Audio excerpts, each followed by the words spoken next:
يا مساء الخير، أنا دعاء وده فيديو جديد.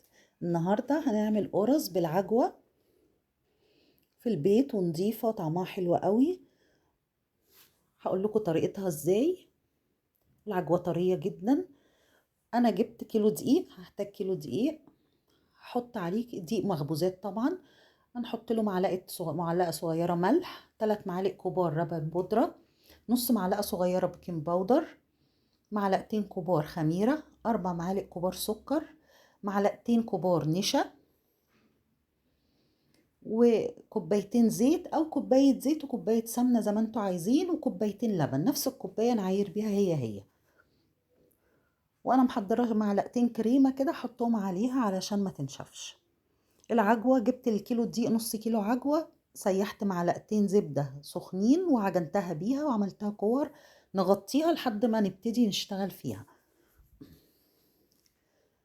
كنت محضره سمسم ما قلتلكوش، معلقتين كبار محمصين هنحطهم على الدقيق، ونحط الخميره.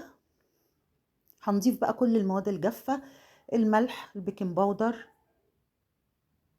اللبن البودرة، السكر، كل المواد الجافة هتتحط على بعض.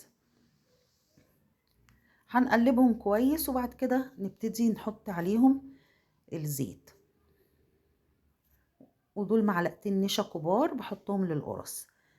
هنقلب المواد الجافة كويس ونحط الزيت، ممكن نحط مج زيت ومج سمنة. حطينا مجين الزيت. هنعجن العجينة شوية لحد ما تشرب الإيدام بتاعها كويس ونحس ان هي خلاص ما بقاش فيه دقيق باين. شربها كويس بالزيت وكده خلاص شربته كويس. هبتدي احط لها اللبن. طبعا خطوة الكريمة دي اختيارية، يعني انا حطاها كده ايه، اللي مش عايز يحطها لا ما يتحطش عادي، هتبقى حلوة جدا برضو.